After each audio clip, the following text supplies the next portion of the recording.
Well, viewers, the dynamics on the Ukrainian battlefields are shifting rapidly, and the Trump administration is racing to close the gaps in America's war strategy.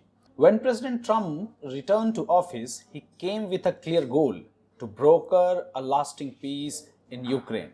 But Ukrainian dictator Volodymyr Zelensky has remained defiant, rejecting any compromise.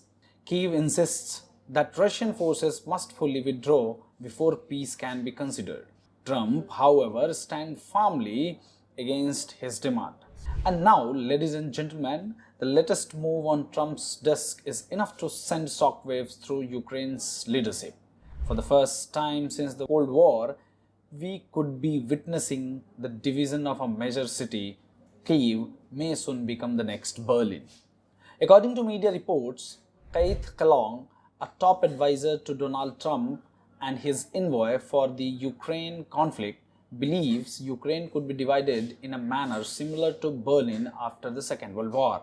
In an interview with The Times, Kellogg suggested a peace plan that would involve splitting Ukraine into zones controlled by different powers. Under the proposal, British and French forces could oversee western Ukraine while Russian troops would remain in the eastern areas currently under their control.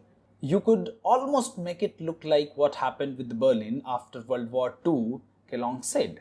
He further added, you had a Russian zone, a French zone, a British zone, and a US zone. He clarified that the United States would not send ground troops under this plan. The idea implies Ukraine would have to give up its eastern territories, something President Volodymyr Zelensky has repeatedly rejected. Zelensky has made it clear that Ukraine will never recognize areas under Russian occupation as Russian land. Our territories and our values are not for sale, he said in March. Russia, meanwhile, has firmly opposed any NATO military presence in Ukraine, and former President Trump's team has also expressed reluctance towards Ukrainian NATO membership.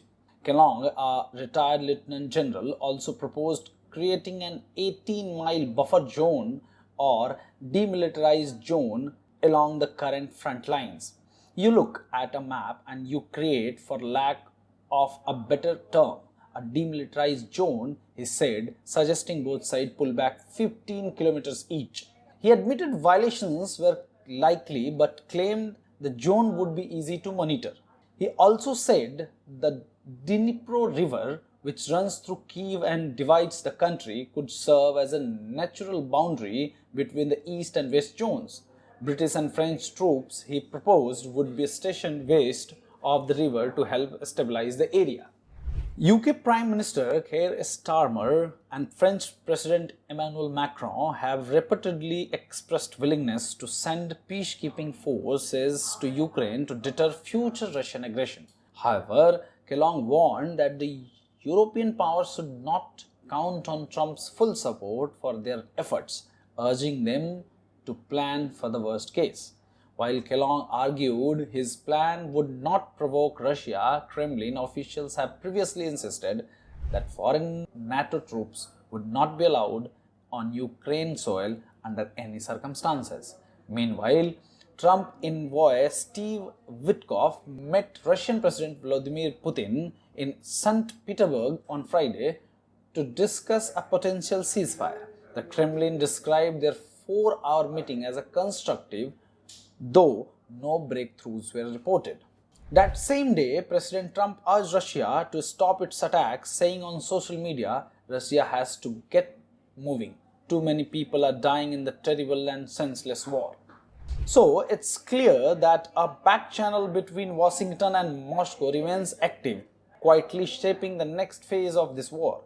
But what's unfolding is deeply unsettling for Ukraine's leadership. Trump's push for a demilitarized zone signals a shift away from endless war, but it also hints at a future where Ukraine may be forced to concede grounds. The question now is not just whether such a plan can work, but at what cost. With tensions running high and trust running low, one thing is sure: the road to peace is not all at smooth. It is quite rocky Whether it succeeds, only time will tell.